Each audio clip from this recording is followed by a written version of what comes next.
an ambush. Oh my God, it's an ambush! It's an ambush!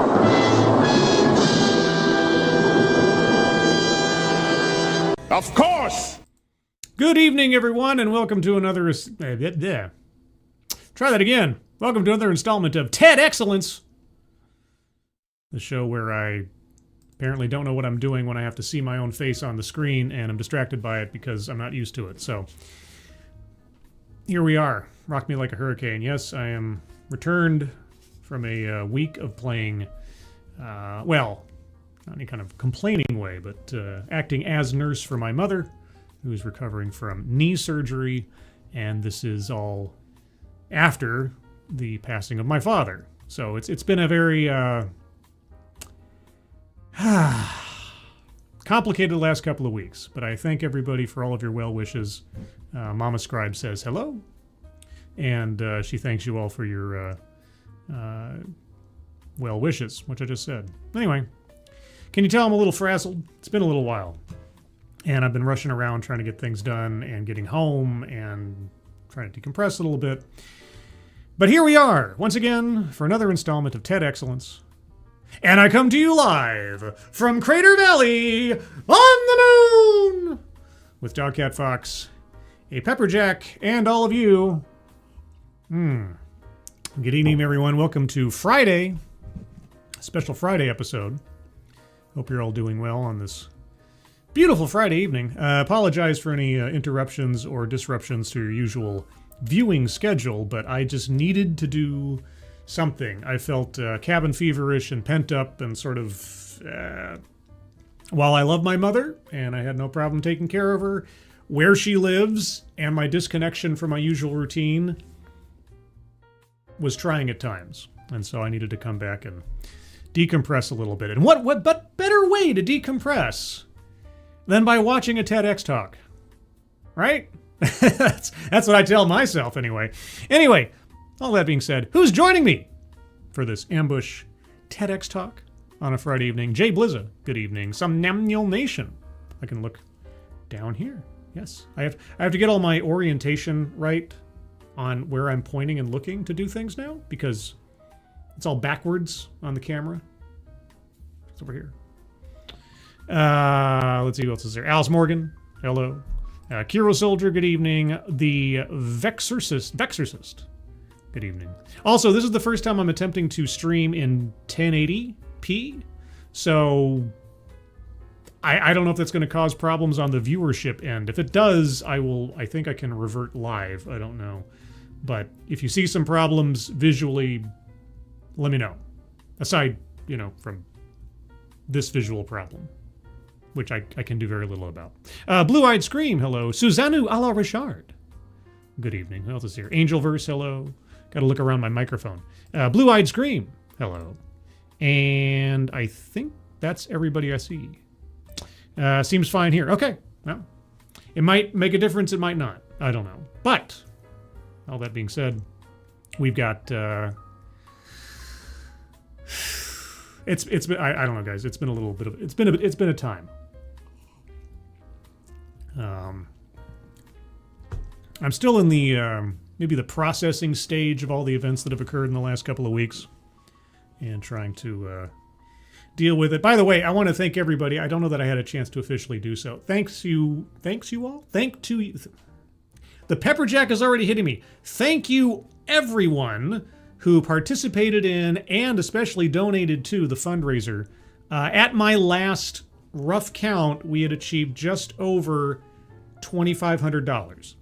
I don't know the exact number, but on the YouTube live page, it's something like $1,800, and then there were several donations that were made offline, separate from that fundraiser page, that put us over the top quite a bit. So thank you guys so much for that. It was really nice to see, and it's all going towards a great cause.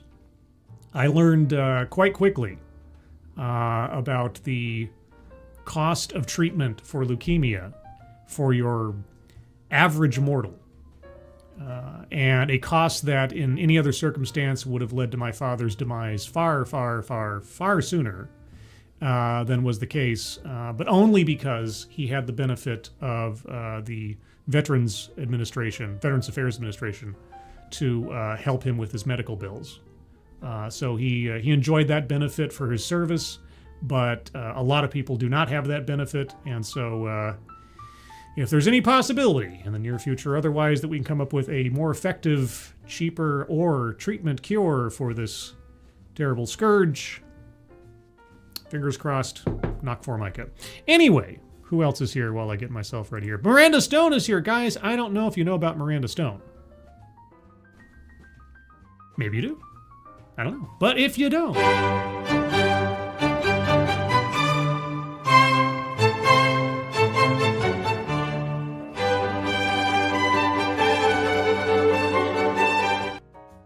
Gulf City Peterbilt Confederacy. Good evening. Who else is here? Frank Hubbard IV. Hello. And Theodore Winch Ginger. Hello. Dina B. Hello. And my lovely face. Oh. I never. Rarely ever.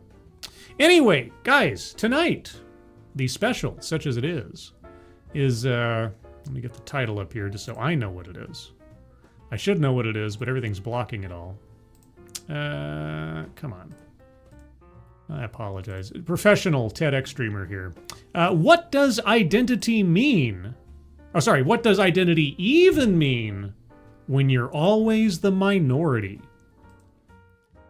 Well, I suppose if you associate identity with some kind of abstract demographic, then you'll never know who you are?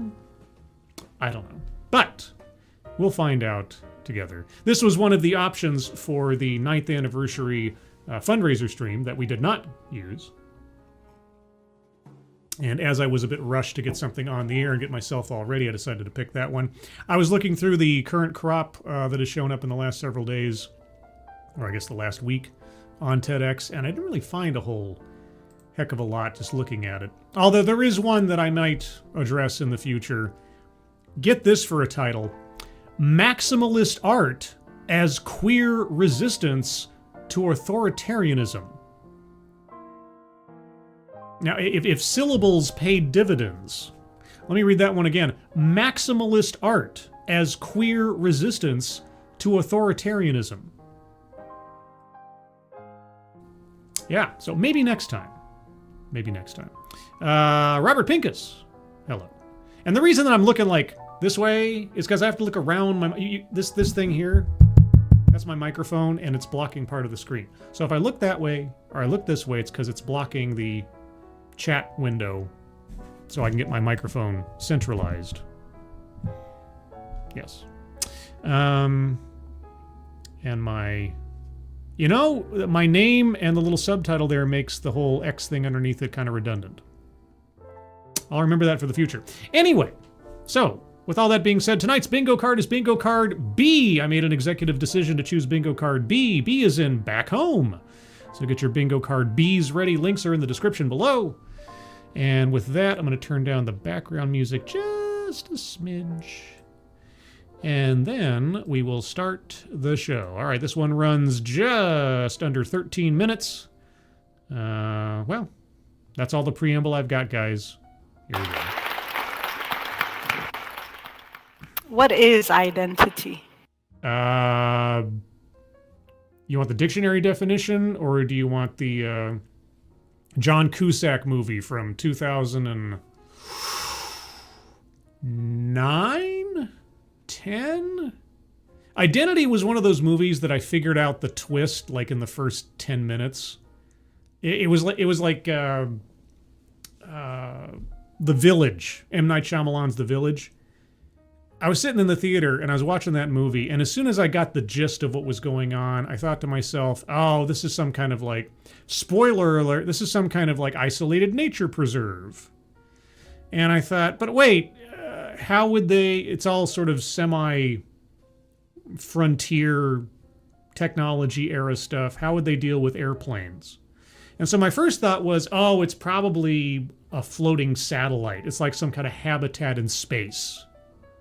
Right? It's got to be that, because it could. And I swear I said this to myself as I was watching the movie in the theater at the time. I said to myself, it couldn't be as stupid as, oh, we're so rich we redirected air traffic around our little enclave.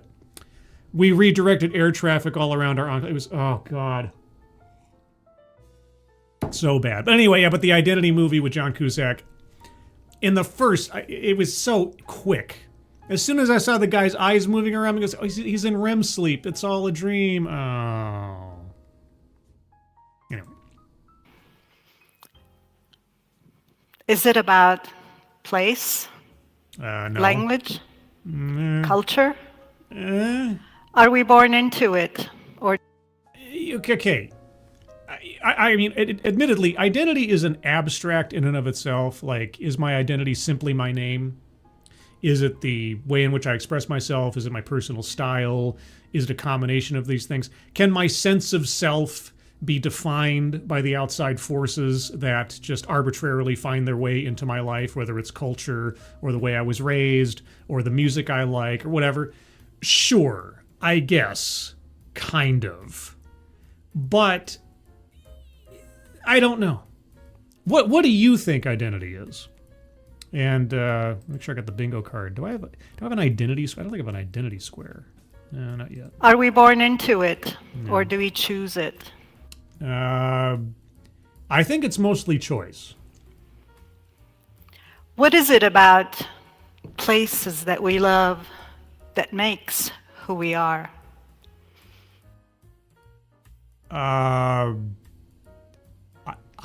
don't know. I'll play stupid for this. I mean, I don't consider. I honestly don't sit around and navel gaze at how I define myself identity-wise. I don't break myself down into constituent elements and then try to give a value to them. You know, there are things I appreciate and there's things I'm not interested in. And like, I identify as a Punisher fan. What does that say about me? Absolutely nothing. I guess who you are is what you do, how you treat other people, how you treat yourself. That's how I identify. I think we mentioned this on the anniversary stream when the lady was talking about weight and fatness, and how fatness in and of itself was some kind of, automatic demerit in someone's favor. And Satsu and I were talking, it's like, I knew fat kids in school who I was friends with and fat kids in school who I wasn't. And you know what differentiated them one to another? Not their fatness, who they were, how they treated themselves, how they treated others. Were they nice? Were they mean? Were they responsible or not? These things kind of, to me, were more of an identification than, any sort of surface level stuff or even any culturally informed things. My earliest memories are about backyard parties in Baghdad. Okay, well, childhood or family anecdote, circling that one on the board. Remember, guys, this is bingo card B. So get your bingo card Bs ready. Circling childhood or family anecdote. And free space because, well, it's free. Let's review the bingo card real quick to remind ourselves what we're listening for. Marginalize marginalization. I think that's going to come up. Self-vilification or wretchedness. Possibly. Contradicts own point or fails to make argument. Feminism. Microaggressions or unconscious bias. And again, it has to be that microaggressions or unconscious bias is an element of their presentation, not that we suspect they possess them. Privilege, benevolent condescension, weightless example or non sequitur, plays victim, I think is probably inevitable, collectivizes own demographic, again, probably inevitable, economic disparity, possibly, deceptive statistics, attempt to coin new buzzword or buzz phrase, a list, mind reading or assumes motives, patriarchy, anecdote that probably never happened, DEI philosophy in some way, shape, or form, white supremacy, systemic or institutional, leaves out vital context, sales pitch for product or service, and lastly, word salads. So far on the card we have free space and childhood or family anecdote. Any other hellos I have to make here while people come in here? Simon Willikins. good evening. Raccoonius the Great, good evening. There's no way that's the scribe light. Well, it's possible that I'm just a reasonable facsimile. It's possible that I'm Memorex. We could be in Videodrome. I don't know. Officer Buck Tud Russell, hello. And Tall Person, hello. Can't stay, we'll watch in the future. The future. And JPS, good evening. All right, back to we go. I was born to a large family in North Iraq. I came into a life that my parents had made. Okay. Dashing looking couple. Oh, Iraq, back in the old days. Back when the Middle East might have been on a path to enlightenment and progressivism. And then came the dark times. I remember going to the desert in spring Must have been a short trip. to eat dolma, watch the quail run around, and the wildflowers. And in the summer, when it got so hot, we'd run to the mountains and sit in the cool air Okay. and the breezes. Yeah. This is an image from the early 60s of my grandmother, my aunts, my uncles, my nephews. Very charming family. Okay. So, sure, your sense of self can be defined or shaped, let's say, by your culture, by your family, by the values you're raised with. Okay. And what a snappy sweater vest. No, it's not a sweater vest, just a sweater. Wearing a sweater in the I don't know. I guess it gets cold in the desert. We would all kind of pack together in cars and go somewhere where we would sit out in nature. Or sometimes we would go to the Tigris and sit along the river under palm trees. While Grandma smoked out. I mean, I hope that's smoke and not some kind of wispy mustache on Grandma there. Where my mother would collect dry materials for her flower arrangements. She would bring with her her old Leica camera, and us kids would by turn take that camera and take pictures. Okay, lady, you're almost 2 minutes into this thing, and I'm getting ready to nod off. My grandmother would smoke her daily cigarette, and sometimes she would let us have a drag. Great. Oh, look who's in the chat. Well, if it isn't, Senior Staff Reporter and Chief Florida Correspondent Colleen Bernier. Every day is a yay with Colleen Bernier. Hello, Colleen Bernier. Hope you're doing well. And some Nyam Nyam Nation is in the chat. Quail watching hasn't been the same since the 60s. Yeah, I know. Not since Saddam came. But by the mid-60s, political turmoil in Iraq made a lot of families leave the country. My family was one of them. Oh, okay. Where did they go? America? We ran away to Beirut, which Oh, ugh. was a peaceful city at the time. Yeah. The mid-60s, it was a place where we lived by the Mediterranean. So our life The reliable Mediterranean. My chosen drug tonight. shifted to be along the sea. Orange stands, walks by the sea, Yeah. sunsets. Air moving through my lungs. Ground beneath my feet. Swims. We adjusted to life. We learned English and French in schools. Lady, I'm sorry. This is the worst kind of slideshow. A point. I really wonder by the end of this if I have to imagine if I dropped this lady into a pencil factory if she could find a point. We spoke Turkish at home. I come from Turkmen parents. Oh. And then we spoke Arabic on the streets. Okay. My sister and I wore miniskirts. I've worn mini pants in my day. Okay. Thank you, Frank Hubbard IV. Wind beneath. You are the wind beneath my wings. Yes. Sunsets on the boardwalk. Wind beneath my wings. Ground beneath my feet. Head in the clouds. Orange stands. Okay. Anyway, moving on. Life was joyful. I'm sure. But by the mid-70s, Yes. the Civil War took off. Yes, I think I heard something about that. Alan Thyler, thank you so much for the how's it going, Dogcat Fox. Oh, Dogcat Wow. Wow, wow. Fox. Ooh, there's a Sinatra Says Dogcat Fox. Thank you so much, Alan Thyler. Nice to see you. Hope you're doing well. Any other hellos I missed in the meantime? I think I did. Okie Native, hello. And Tandemar, good evening. Anybody else? If I missed you, it's only because my aim is off.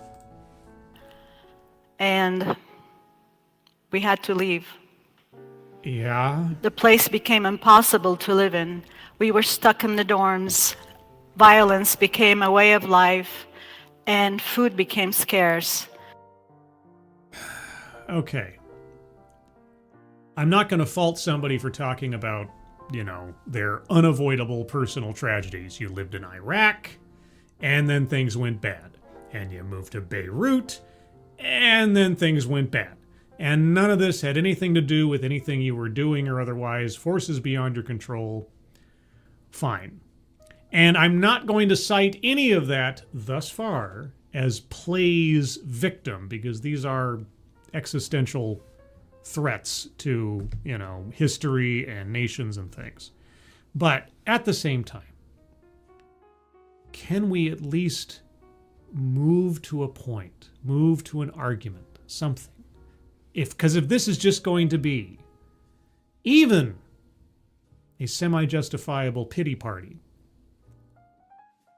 I'm not going to be happy. Of course, when it comes to TEDx, when am I ever happy? So I left Lebanon Yes. to this place, the United States, looking for a better life. Well, I'll tell you what. Whatever was going on in Lebanon at that time, or Iraq, you landed in a far, far better place. Didn't you? In this new place, I have many new identities. No, you don't. I'm an immigrant. That's not an identity. That's a status. I'm an architecture student. That's not an identity. That's a vocation. Well, I don't know if student technically counts as vocation, but,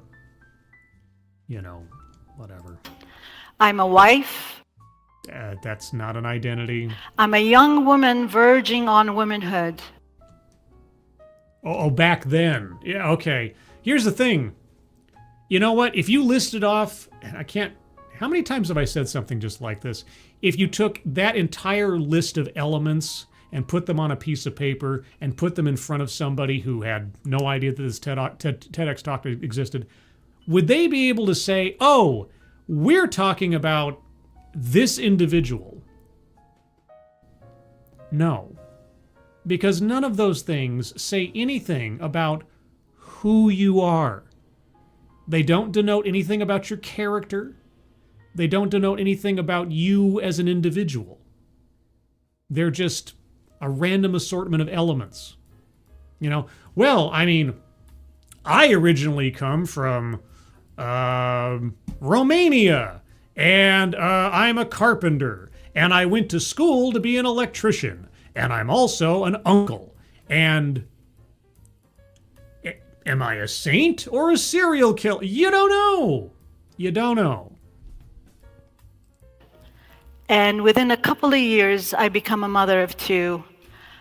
I would hope, unless it was twins or something, that makes the most sense. I studied, I worked, I took care of my family, I kept house, but life was cold. I mean, you can see this image, upstate New York, in the Yeah, upstate New York, probably cold a good chunk out of the year. Yeah, as compared to the deserts of Iraq and Lebanon. Okay. This is not a talk, this is a biography. Not that a biography can't be a talk, but when I come to TEDx, I expect something at least passingly intellectual. the snow. Yeah. I'm doing laundry. Oh my God. Are there sunsets? Is the wind blowing through your hair?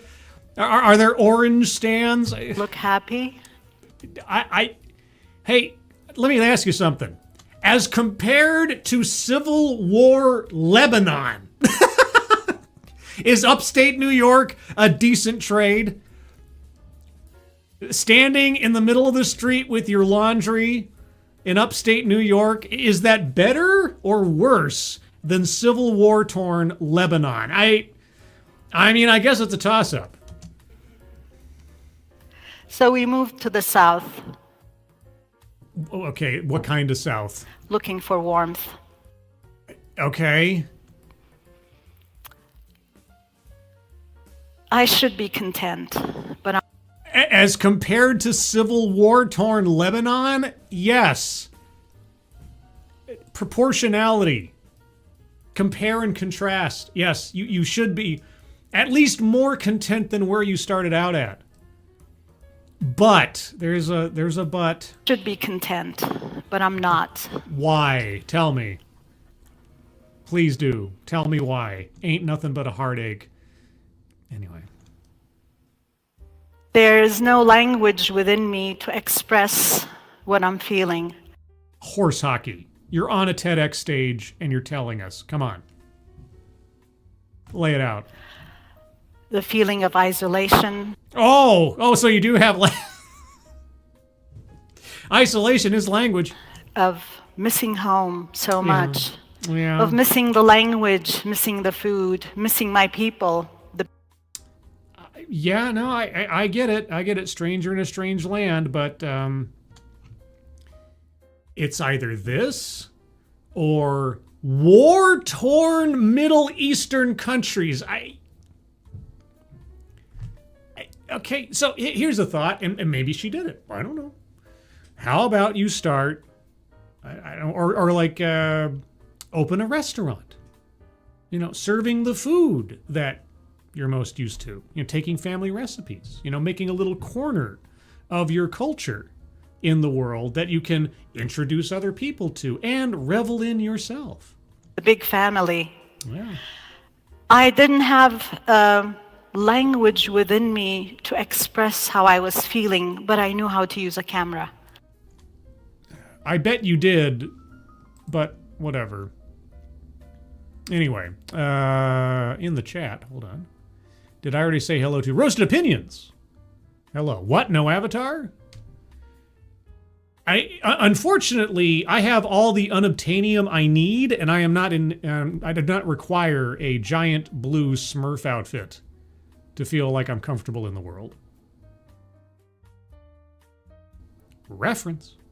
Roan Harushan. Hello. She's a lady. Whoa, whoa, whoa. She's a lady. Woo, woo, woo. And I don't think that actually means anything either. Also, Chicago Mike. Hello. Hello, Chicago Mike. And did I say hi to Plague Trucker Zach? Plague Trucker Zach. Oh, are we doing the face thing now? I came up with another euphemism, but I'll save it for another time. The cat is out of the proverbial bag at this point, so why not? I mean, if people start telling me, now go back to being an avatar streamer, we hate looking at you, like, maybe I'll succumb to peer pressure. If that happens. I don't know. But you guys will have to let me know. The Magister. Hello? Okay. You're now 5 minutes into a slightly less than 13-minute talk. You immigrated from Iraq to Beirut, from Beirut to upstate New York, from upstate to New York to somewhere south and you're not happy. So So I worked, I saved up my money, I bought a Pentax. A lot of you don't know what a Pentax is. a Pentax? Well, I mean, I know what Pentax is. That was the evil corporation in Werewolf the Apocalypse. Mm-hmm. But tell me, what is a Pentax? But back then, it was something else.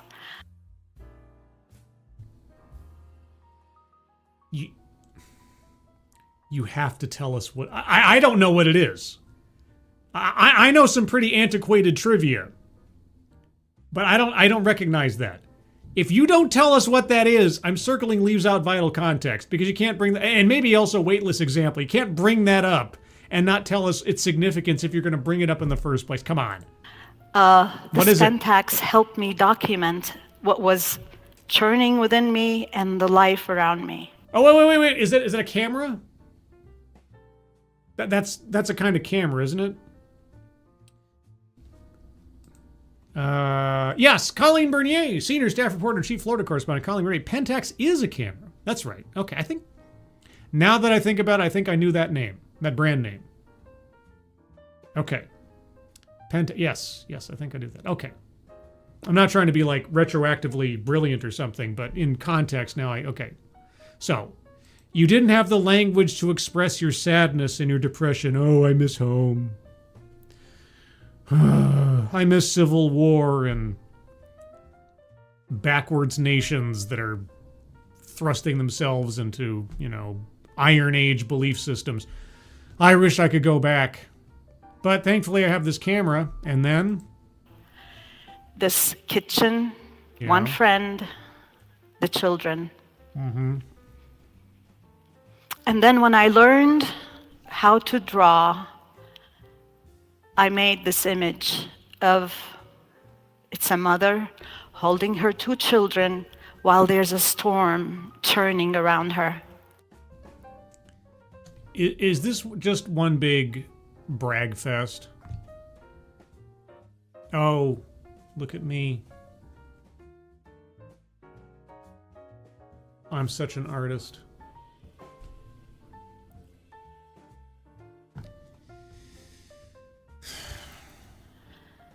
Who am I?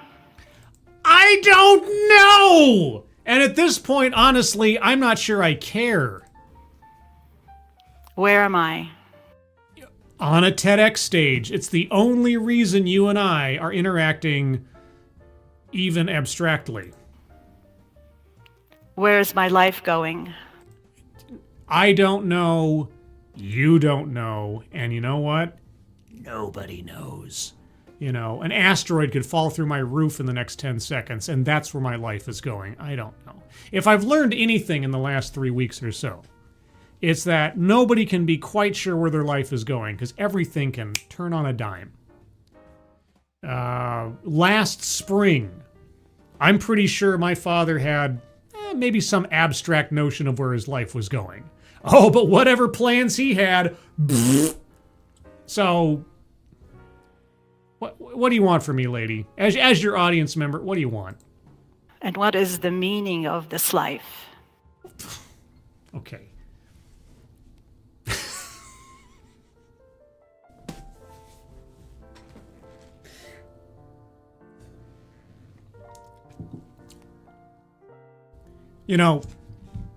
I would be happy. I would be happy as a clam if a TEDx talk actually answer the question, what is the meaning of life? I have a very, very good idea that if such a thing were to exist, this is not the talk that is going to answer that mystery for me. When I learned how to paint, I learned to place the female figure in the middle of this place where half of it was erased. What? That was your choice. You're the artist. You control the paintbrush. You did this. You made that happen. You didn't have to. You are the potentate of all you survey when it comes to the canvas. You learned to cover up most of the female form. Is that an expression of your self-repression? Is that an expression of the culture from which you were raised?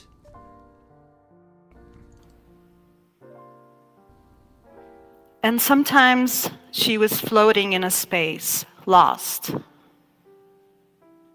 Lost in space? Danger! Danger, Will Robinson! Don't go back to Beirut! I was missing the smell of home. The smell of home. Well, then become a perfumist or something. Chicago Mike, thank you so much. I'm a few seconds behind, but who am I? Why am I here? Exactly! Admiral Stocksdale! Stockdale? Was it Stockdale or Stocksdale? Anyway, Ross Perot's running mate, best opening line to a vice presidential debate ever. Who am I? Why am I here? It was perfect. Absolutely perfect. I remember seeing that. I think I saw that. This is dating me now. I think I saw that live. I think I watched that debate live. And it's got such a belly laugh. I mean, if you find the footage, I think it's on. You can find it on YouTube. When he says that line, the entire audience just cracks, and it's the perfect icebreaker because it's so true. It's like, who is this guy? Why is he here? It's great. It's great. Keldrig, hello. Susannu Al-Rashard, am I a walker? Am I a shopper? Am I to say those other things I do are what I am? I don't know. I'm sure it said it at the beginning of this talk. I don't even know this lady's name. I don't even know the baseline elements of what I would consider to be identity. Because, like I say, if you take every single life experience that she's listed so far, every circumstance of her birth, every circumstance of her family life, of her being all this stuff, and just put it on a big list, none of that would say anything about her character, would say anything about her value system, would say anything about her morals, would say anything about her personal history, how she treats other people, how she treats herself. Nothing. Even her art. You know, there are plenty of artists out there who aren't good people. You know, John Wayne Gacy liked painting clowns. So, anyway. Chicago Mike, Stockdale. Okay, Stockdale. It was Stocksdale. Yeah, Stockdale. Admiral Stockdale. It's not a TEDx. It's a diagnostic session for retroactive amnesia. Again, waiting for a point. Okay, your life story. You've had ups and downs and ups and downs. Okay, everybody has had ups and downs, right? This is something that it's difficult to keep in mind sometimes because it's all about proportionality. It's all about compare and contrast. But, you know, this lady's worst day, given her family history and where she came from and all the chaos around that, it probably doesn't compare to my worst day. Maybe. But at the same time, though, in relative terms, whatever my worst day is, it's my worst day. And you have to have some kind of empathy for that, even if it doesn't quite match up and you can kind of say, well, I've had it worse. Okay. But that doesn't say anything about you. Tell me about you. What do you believe in? How do you, again, not to be a broken record, but how do you treat yourself? How do you treat others? So far I've seen, I came from a very chaotic situation and I went to another place and I was sad and I missed my home and so I got a camera and look at all my art, guys. Isn't my art great? I learned how to be so, deep thinking and artistic. Look how happy I am now that I went through all this. Not Z3PO. What bingo card are we on? Bingo card B. B as in back home. And so far, there's probably other things we could circle at this point, but I've been kind of floating because of the pepper jack and because of the content. So far on the board, we have circled free space and childhood or family anecdote. I'm going to circle plays victim. And not because of the unavoidable victimhood that you experience when you're like escaping war-torn Iraq or war-torn Lebanon. But at this point that she's just like, here I am in upstate New York after escaping Lebanon, and do I look happy? Like, come on. She's been so one track on this thing. I don't know. I'm waiting for her to say, because like part of the title was, I think, marginalized or something. So I'm waiting to see if she actually uses the word in the presentation. That'll make it easy. Okay. Anyway, she's got 6 minutes left. I craved for a spiritual food that connected me to that old world. Uh-huh. My plate was empty. So I started collecting memories. Collecting memory. You know, I got a little memory. I think everybody has like a little memory box, little knickknacks and things you collect over time, or special little items. You started collecting memories. Did you start writing down your family's like stories and things? That could be interesting. Empty. Yeah. So I started collecting memories. All right. I collected textiles. I collected landscapes. What? I collected amulets.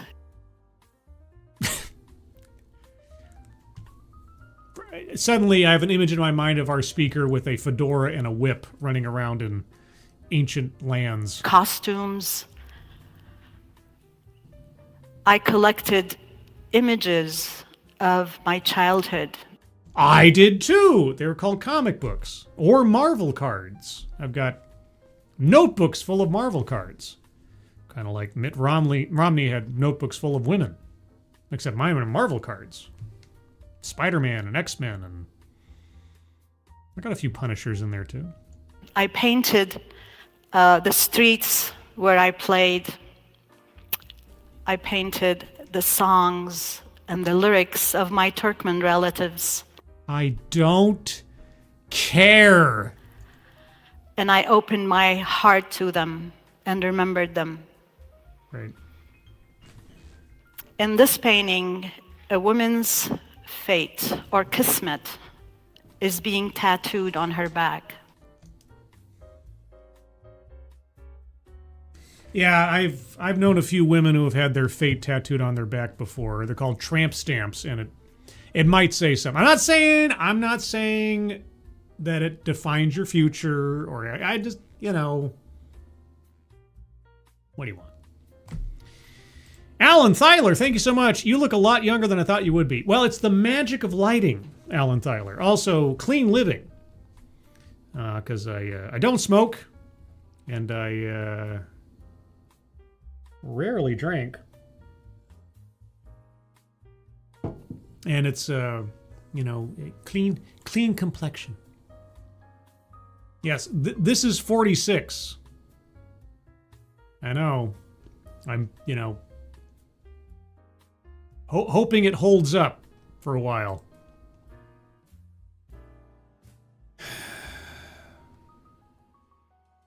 And look, and I didn't even look at the painting. It is a tramp stamp. She.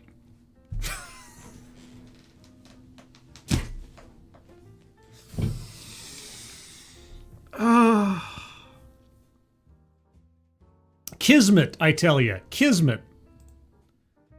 Thank you, Alan Thyler. Appreciate it. Kismet is what is written, your fate. Is Oh, yeah. it given to you, or did you make it? Well, I mean, to a certain extent, you can try to make it, but then there's that whole, like, life thing that happens that could divert you, or, like, sudden crisis that you can't avoid that you have to adapt to. Yeah. I don't know, lady. Okay. Those were the questions in my mind, in my world. Uh-huh.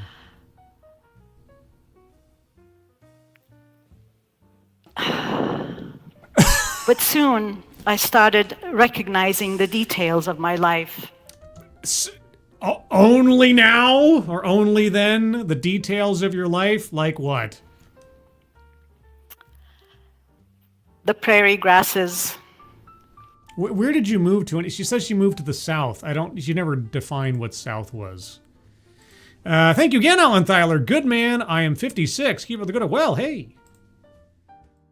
I got a decade. You got a decade on me, I should say. It's I attribute it to, I guess, good genes on the one hand, relatively clean living, and constant moisturizing. Yes. It puts the lotion on its skin. Yes. The long horizons, the dryness of this place, and the contrast of the... Wait. The dryness of this place, and the last picture you showed is of the water's edge.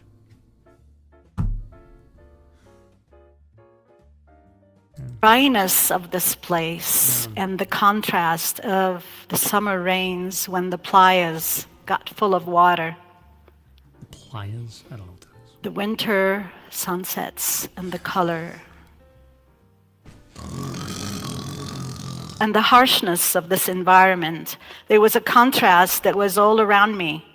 Little by little, this environment started creeping into my soul. Oh my God, into your soul! I don't care. What does any of this have to do with your identity?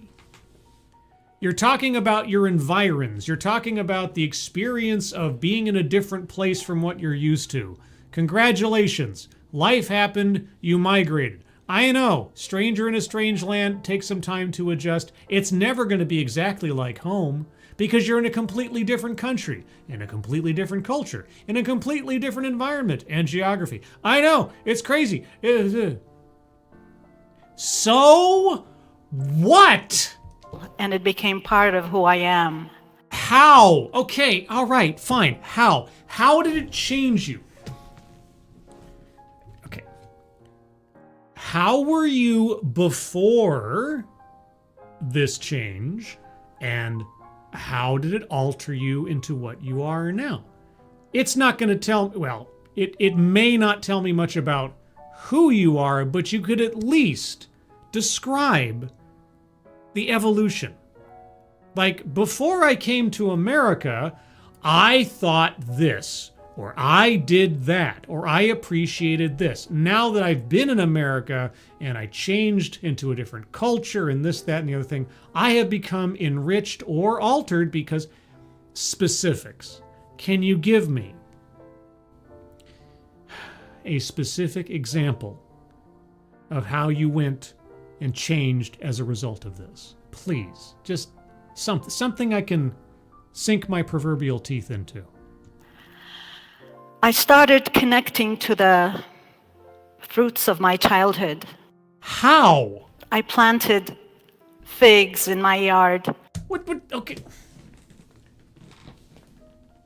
You just said that coming to this new place started being infused into your soul or whatever. How? And then you retreat back to, oh, well, then I started retreating back to sentimentality and nostalgia over my childhood and everything. Okay, I can't believe I'm asking for this. Describe to me the intersectional nature of this culture clash that you experienced and how it changed you in some specific, tangible way. Is it possible? Pistachios, almonds. Smithnaschnios and yogurt. Peaches. Those are the peaches from last year. Millions of peaches. Peaches for me. Millions of peaches. Peaches for free. I connected to this place. How? Through the land. But okay, the land. In what way? I started making community. I connected to the people around me. Great!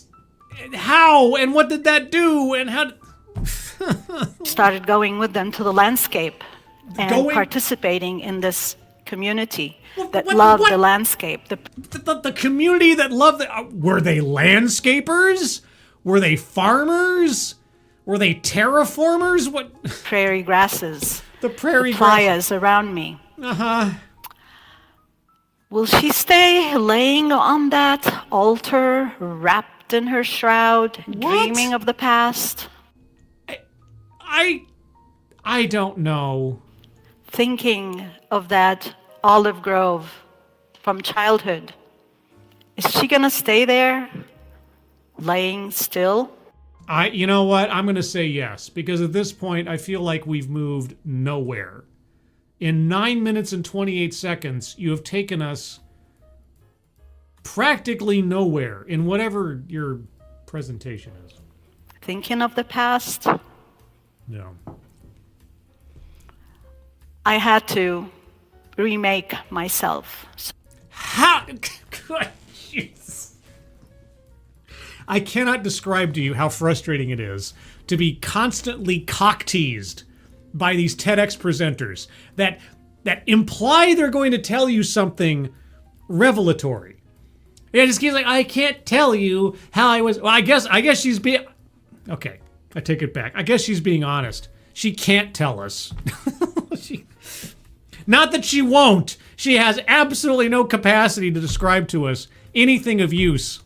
So I wrapped my model in this white shroud. White shroud. I floated her on a flying carpet into the landscape of Big Bend in spring. Big Bend. Big Bend. Okay, no, there's a difference between Big Bend and Bend. It's not Bend, Oregon. Where's Big Bend? Where is Big Bend something? Got to go, Scribbles. Bye, Angelverse. Have a good evening. Have a good evening.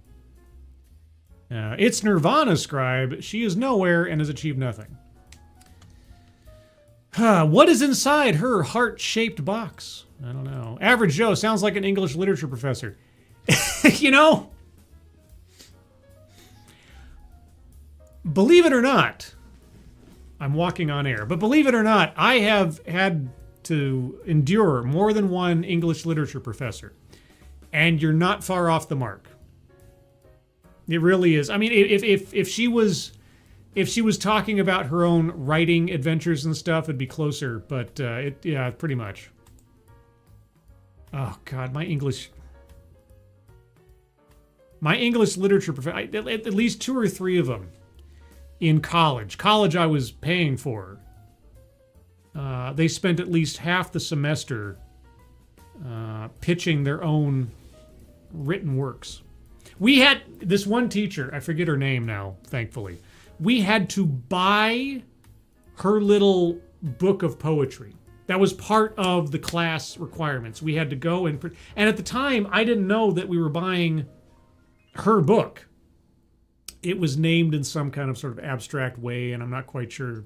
But it just said like a book of poetry, this, that, and the other. And we found out after the fact, once we'd gotten it and we looked on the inside, oh, it's her book.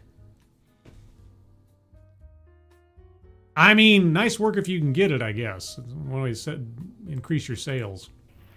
She was reborn. Was she? Wow. She's not gonna stay a ghost, She was a ghost? covered up, Uh-huh. holding on to that old culture through objects. What are you talking about? She's not gonna sit thinking of the past, thinking of the Okay, no. All you have done in this talk is talk about how much you miss the past. You miss your home. You miss the plants of your home. You miss the food. I don't have the language to describe. Da-da-da-da. Lady, you are living in the past every second. What are you talking about? And if you're not, if you have moved on, or evolved, or transubstantiated away from where you used to be, you haven't told us how, in any meaningful way. Your paintings do not tell me anything. except that you paint. I've known a lot of painters. I've known a lot of artists. I know some really good artists. I know some really bad artists. I look at a bad artist every day when I look in the mirror. But other than that, this entire talk is just one long pity party brag fest. Look at my paintings. They're for sale out in the lobby after the show. Rock that she walked by or swam under or around in Beirut. She's not going to stay in that world that was gone forever. Horse hockey. These are videos. She's standing in the wind.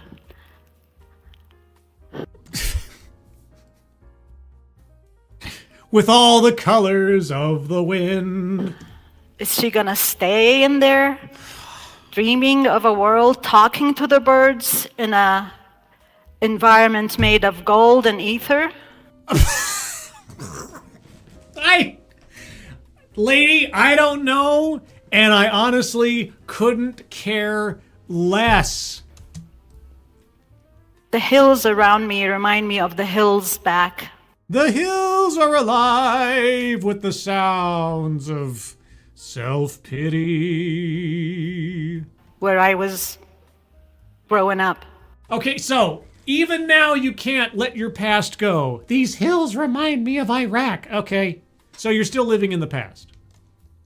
So those hills became part of my work. I opened my heart to them, and they came within me. And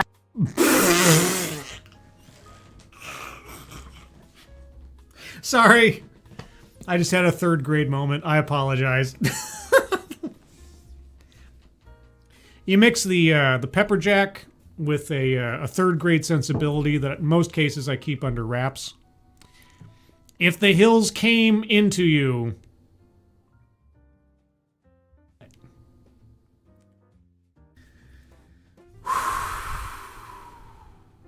I came part of them. I bet you did. I comforted that old self within me, and I sat her with me in that same eggshell. I can only imagine how you comforted yourself after the mountains came inside of Kildrig, thank you so much. She really has made quite the compelling argument that she doesn't have the capacity to describe things. She was honest about that much. Okay, you bring up a good point.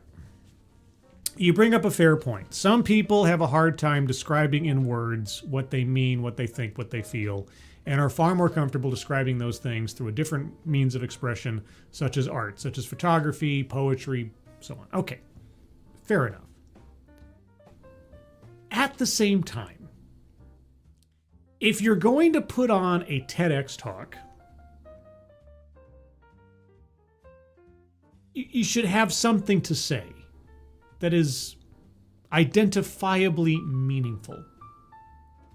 And if the talk was about, and she kind of, I guess she kind of alluded to this, you know, I don't have the language to express, and then of course she went on to express exactly what she felt. But if she started out by saying, you know, I have a hard time expressing how I think and how I feel and how I perceive the world through words. And so here's my life story, and I found a way to express myself through imagery and painting and such. If alongside that, she described her personal evolution, how her sense of the world, how her sense of self changed. I mean, it's sort of like having thoughts up in your head that don't really make sense until you say them out loud, right?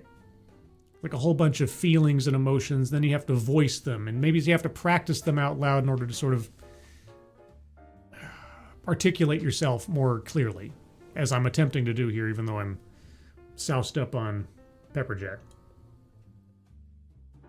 I do that all the time. I get so many things going on, and then I just have to sort of say them out loud to sort of give them form.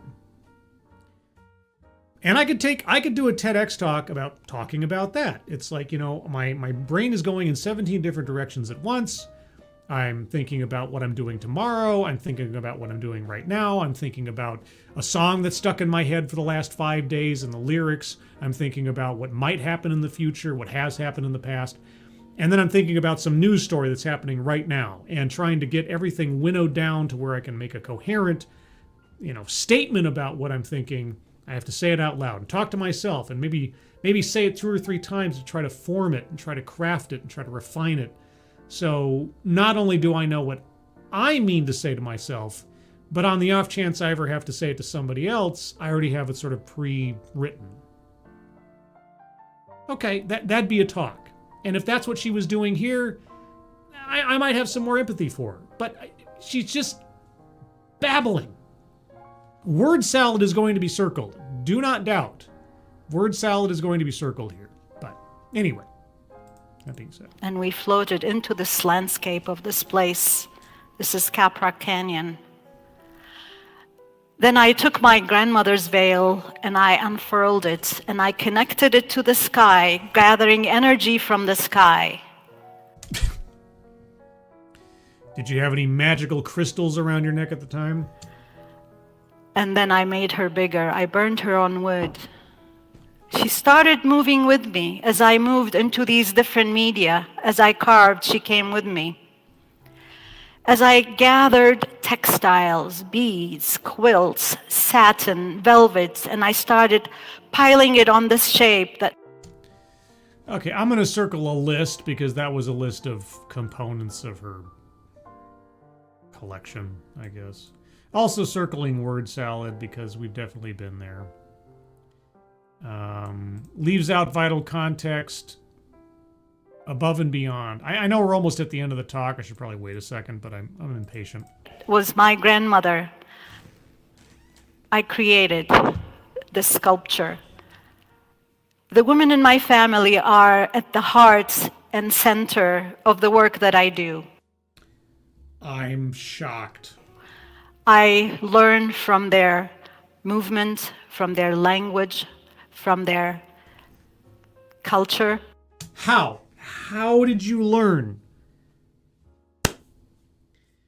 Tell us of your beginning state and your evolved state. Compare and contrast. Tell us something about how you changed. If this entire talk is about a life's arc from where you were comfortable to where you were uncertain to how you adapted to that new environment, how have you changed? What is different about you now as a result of all these things as compared to where you started? Has she given us one example of that yet in this entire talk? I used to feel this way, now I feel this way. I used to see the world in this wise, and now I see it in this way. Or it's been refined in some way. Or I used to think that my world was so limited, and now I've been to upstate New York and down south in Big Bend, and now I have a bigger, fuller picture of the world. Something. Has she given us anything?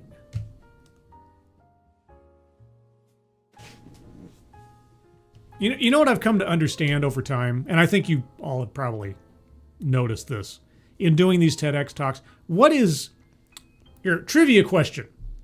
Or maybe it's more of a psychological question. If there's one overriding emotion that I have experienced in the course of the TEDx series, what do you think it is? I'll be curious to see if anybody guesses. And it is an emotion. What do you think it is? Just a straw poll. Just throw out there. What do you think the one overriding emotion has been? First person to get it right gets a no prize, as in, hey, what's been my overriding emotion? Morgan King, describe it. Do you have a second glass of pepper jack you can share with us? Unfortunately, here's the thing. I came home from taking care of my mother. I didn't have the ingredients for a pepper jack. I went out to the store to buy a pepper jack, or, whiskey and Dr. Pepper. I came home. All of my ice cubes had evaporated. I had to drink a pepper jack non-rocks let's say. So I only made the one. I got ice cooling now. Frustration, that's a fair guess. Aggravation, says Frank Hubbard, that's also a fair guess. Confusion, that's a fair guess. Theater winch. There you go. And no shade to anybody else. Disappointment. Disappointment has been the overriding emotion I have had over the course of this series, because I come to each talk as its own separate thing. Like I don't see TEDx, the platform, as the thing that I'm coming up against. That's just the medium.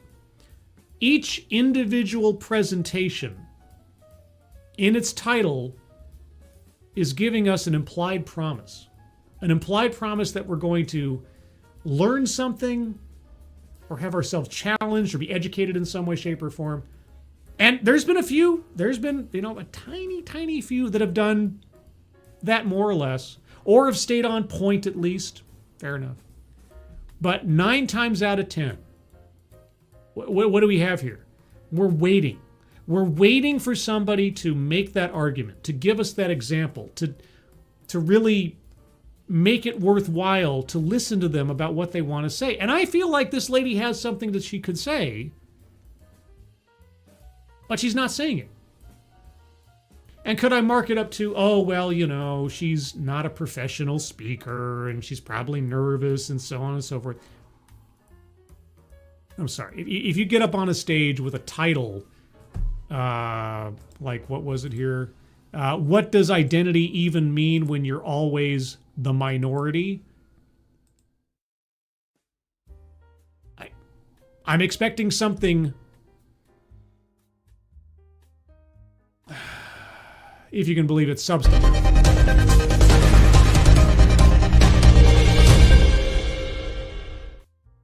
But we rarely, if ever, get it. So anyway, good job, Theodore Winch Ginger. And I build these sculptures, one after the other, until I created this family. Great. This is an art exhibit for you, isn't it? You know what? I'm going to circle, sales pitch for product or service. Because, if nothing else, she has been showcasing her photography, her art, her sculptures, really leaning into it.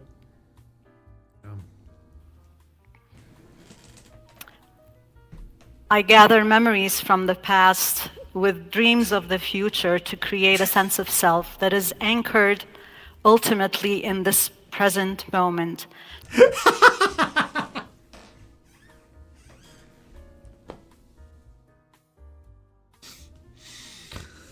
I collect memories from the future to create a substantive past that might be a moment in the time of future and ground beneath my feet. To create an identity that is forever changing. What does... But... Thank you.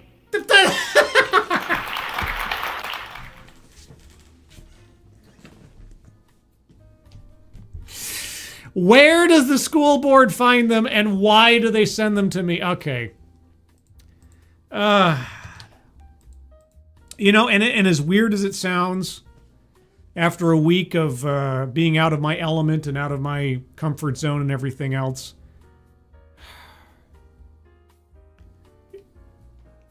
that was kind of refreshing.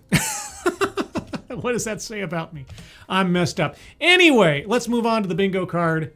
Let me refresh it here to make sure it's all set up. All right. Not much right now, but this is the bingo card as we have it. I'm going to go over it one more time by myself. If you have arguments for squares to be circled, hold on to them. I'll get to you momentarily. Marginalization. At least implicitly, she never felt like she was at home, and she was always on the outside, and that was always that was part of the theme here. Self-vilification or wretchedness. I didn't get that. Plays victim, sure. But, I was part of the problem? No. At least I didn't. Contradicts own point, fails to make argument. What was the title of this thing again? What does identity even mean when you're always the minority? Yeah, no. No, I'm not even sure what the argument would be to that, but that was her responsibility. Feminism, she spent a moment there at the end, near the end, talking about how the women in her life had shaped her more than anything else. She never talked about the men in her life except to show some pictures. And all her paintings were about female empowerment or unveiling and so on. So I think on balance, I'm not off base by saying that feminism was at least woven into it. Microaggressions or unconscious bias. Not really. She never talked about people interacting with her. Like they made assumptions about her based on her language or her appearance or something. She just was pity partying her circumstance. Privilege.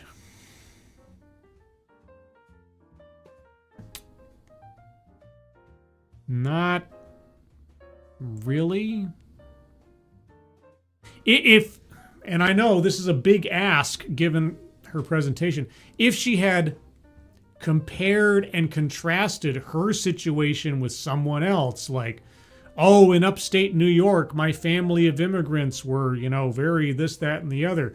But then there were these neighbors of ours who were blah, blah, blah, moving on up. Maybe. Benevolent condescension.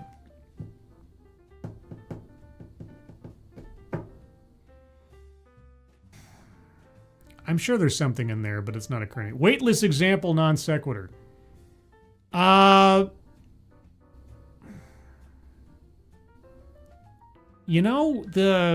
Just some of her little anecdotes, like I was in upstate New York and I was unhappy. Why? Oh, I communed with the land. So? And how? What does that mean? So, I'll circle on that one. Collectivize his own demographic.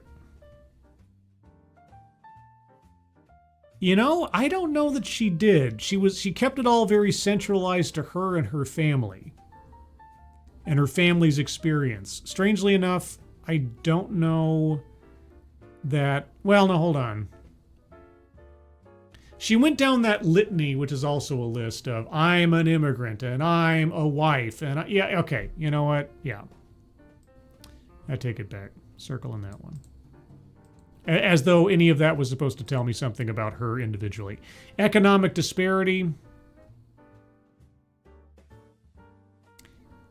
Aside from the photograph showing that she was doing her laundry in upstate New York, I don't think she ever talked about some economic contrast. Deceptive statistics. She never really gave us any statistics. Attempt to coin new buzzword or buzz phrase. I mean, she got all hippy-dippy on some of her descriptions of her art, but I don't know that there was one sort of key phrase or idea that she was promoting. Mind reading assumes motives. She was talking about herself. Very self-centered. I don't think so. Patriarchy. Surprisingly enough, she didn't really talk about the men in her life controlling things. So, anecdote that probably never happened. Her family escaping Iraq, I can believe. Her family escaping Beirut, I can believe. She had photographic evidence of being in upstate New York and so on. Was there an anecdote I couldn't believe or sounded too good to be true? Nothing that jumped out at me anyway. DEI philosophy. Not so as I noticed. White supremacy. She never really talked about race. And systemic institutional. I mean, if I want to go out on a ledge here a little bit, she kept talking about culture and maybe... I'll leave it to you guys. Because I'm not sure. But anyway, that's the card as I have it. If you have arguments for squares to be circled, put them in the chat now. If I miss your argument, please just repost it. If you say scroll up, I'm going to ignore you. On camera. Let's see. Hold on. Susanna El Richard, I would argue against feminism being circled. Also against proofs. Oh, wait. You said something earlier, I guess. Hold on. I didn't actually hear anything that was class-based.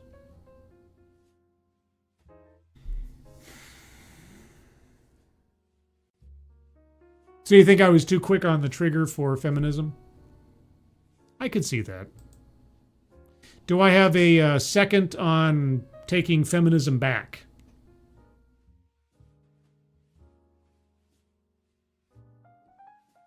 Just a hippie who can't articulate her thoughts. Well, that was her claim, but I quickly did not believe her. So I think it means this girl needs therapy. That boy needs therapy. Frontier psychiatrist.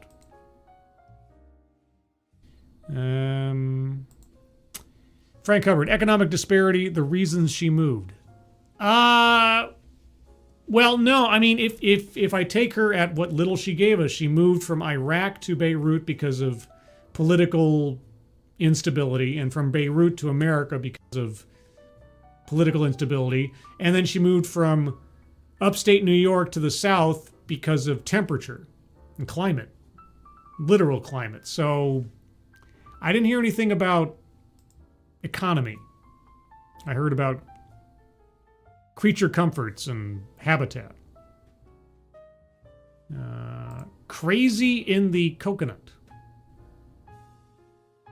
That's also a reference to Frontier Psychiatrist.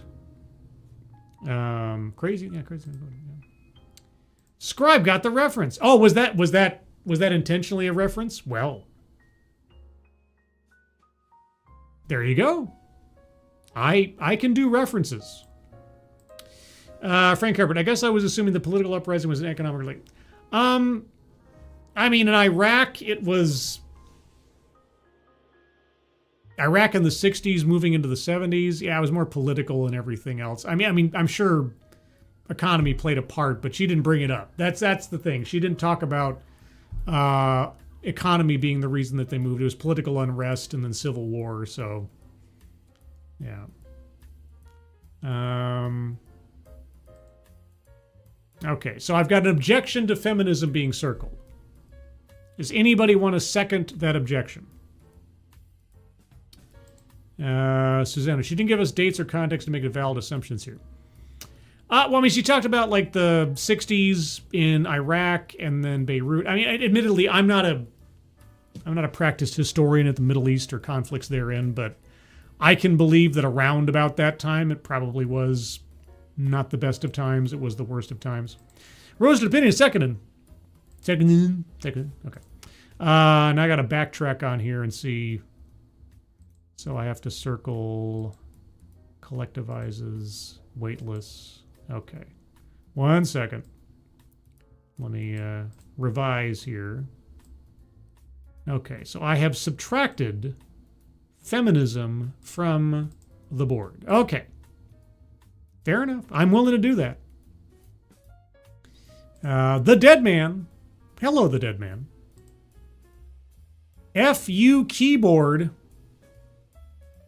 What'd your keyboard do to you? What'd you say? Z3PO, what is it you want to say? Narcissism box? Yeah, we don't have a narcissism box. I mean, admittedly, most TEDx speakers would probably get the narcissism box circled by default because it takes a certain level of narcissism to think that you're an expert enough to speak on any particular topic. A little bit. Date night for the...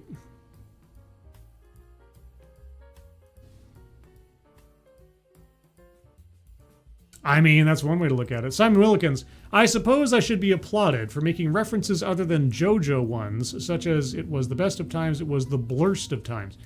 That one I wouldn't get. I don't know JoJo. The only JoJos I know are like potato wedges. Flavored potato wedges. That's about it. Scribe, help. What's good on Steam? Oh, well now. What's good on Steam? Are they about to have their Halloween? Have they started their Halloween sale yet? Do they have a Halloween sale? I think they do. Well, if they have a Halloween sale or something akin to it in the near future, definitely get Grim Dawn. Have you played Grim Dawn? If you have not played Grim, if you like ARPGs, Diablo, let's say, and you like horror and you like Lovecraftian kind of steampunk stuff, Grim Dawn. Latino Slant, this your face or the suspense is killing me, Polly. What is it? Or what? Is this my face or... That's the face I wish I had. I wish. Is that your face or is it Memorex?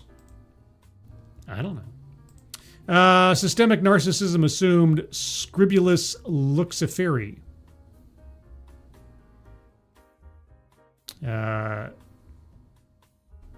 What was the liberate tutte me ex infernis? I know a little Latin. Liberate tutte me ex infernis. I know a little. Hashtag me too, says Alan Tyler. You know Latin too? Okay. Any other arguments for Squaresby Circle, guys? No bingos. I mean, she was on such a abstract, narrow line of thinking in this entire thing. It was frustrating and disappointing. Mostly disappointing. Also frustrating. Ipsy Dixit. Wasn't that a Superman villain? Mr. Ipsy Dixit? No? Barely remember that language. Well, I mean, it is a dead language, last I checked. So, there you go. But do you know Enochian? Because if you know Enochian, you can put that dot on your character sheet. I think that's going to be it, guys. Not a lot to this talk, but man, I got to tell you, I am glad that I did it. Because after a week or more of being disconnected from my usual routine and I gotta say, well, I don't want to dwell on it too much. It's going to be a process, you know. And I understand just how relatively mundane this is. You know, people lose their parents or a loved one all the time. That doesn't make it any less impactful, individual to individual. It doesn't make it any less meaningful.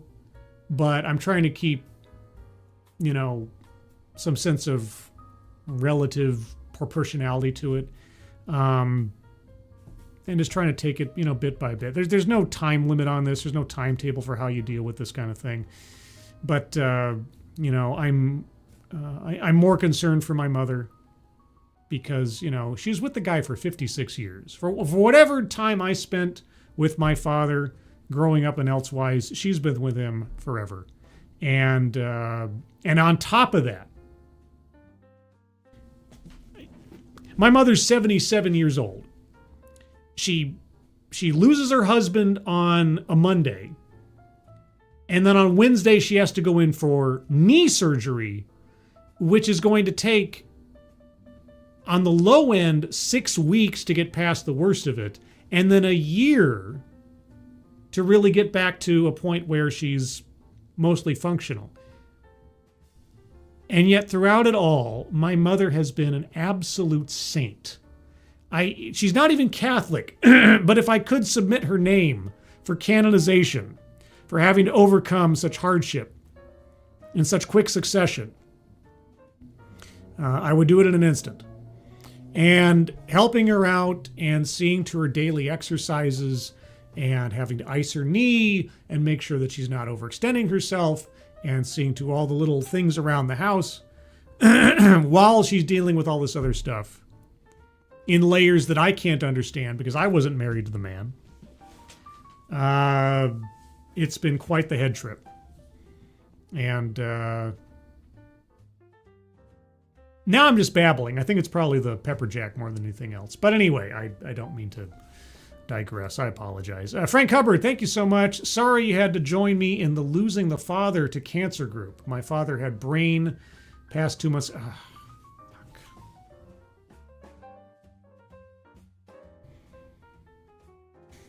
I'm sorry, man.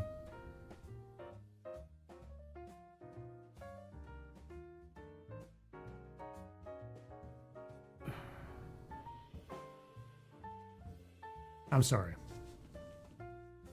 My condolences.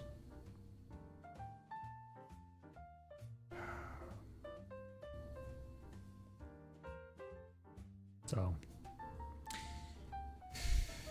anyway, I didn't mean to sidetrack things here. It's just been, it's been rough. But like I say, hey, everybody has rough days, right? It's the way it is. Anyway, guys, I'm going to call it here before I get too maudlin for my own good. Programming note. I might be overbooked for Sunday. At some point Sunday, granted things work out, myself, Satsu, and Monkey are going to be doing a stream covering something. So keep an eye on Satsu's channel. You got to look up Satsu's channel, Fam 2 Cents. At the same time, though, there may, I'm hoping not, it's possible, there may be a conflict with a prior engagement that I had that I kind of spaced on in the last week of attending Mr. Black's 100,000 subscriber celebration and true crime live stream. So that'll be Sunday. Sunday's going to be a busy day for me one way or the other. I got to try to schedule these things out. So keep an eye on my channel for announcements and links to those things. Dead Man, thank you so much. Sorry for your loss. Thank you, Dead Man. I appreciate it. By the way, guys, if and not to sound ungrateful or anything, if you want to express your sympathies to my family or to my situation on regards to my father, please donate to a leukemia charity, whatever it is, whether it's the Leukemia Lymphoma Society or Leukemia Research Foundation. Please, I appreciate your donations. I'd feel much better if you directed your generosity in those sentiments towards a charity that can help out with that. And Dead Man, that's no shade on you. Thank you so much. I appreciate it. I'll pass it on to my mother and my sister. But thank you for that. But I just want to throw that out since it isn't an active charity stream or something. Alan Thyler, thank you again for the Bravo Dogcat Fox. Oh, Dogcat Fox. Wowee! Wow! Wow! Thank you so much, Alan. Appreciate it. Anybody? Anyway, everybody. That's what I meant. Anybody, everybody. That's the show. Thank you so much for joining me. Moderators, thank you for keeping an eye on things, even though everyone here is so well behaved. You have very, very little to do. Everybody who donated, either to myself or I completely forgot to put a link to the charity at the top of the chat box. This is why Kiever Dam is so valuable to me. And by the way, condolences to Kiever Dam and her grandmother. It has been a rough month. It has been a very rough month for a lot of people. A rough couple of months for some of us. So everybody, please, please, please, over the next, in both now and in the future, take care of yourselves and take care of the people that you care about. You never know. You never know. But also, did you know I have a Discord server? I have a Discord server. We'd like to join the Discord server. The link to the Discord server is in the chat right now. Click on that link. You'll find yourself on the landing channel called Say Hello. And in addition to saying hello, you just have to say the secret word. The secret word will tell me that you actually watched the stream, are not a bot, and thus are in the right, the privilege, the entitlement to join the Discord server. And what is today's secret word? Today's secret word is face. Just say hello, face, and I'll know that you watched the show. Everybody, again, Thank you for coming out. Hope you enjoy the rest of your Friday. Hope you have a good weekend. Hope you are all safe and well. If you're not well, please, please, please get well soon. And I'll see you on the next one. Take care. Bye-bye.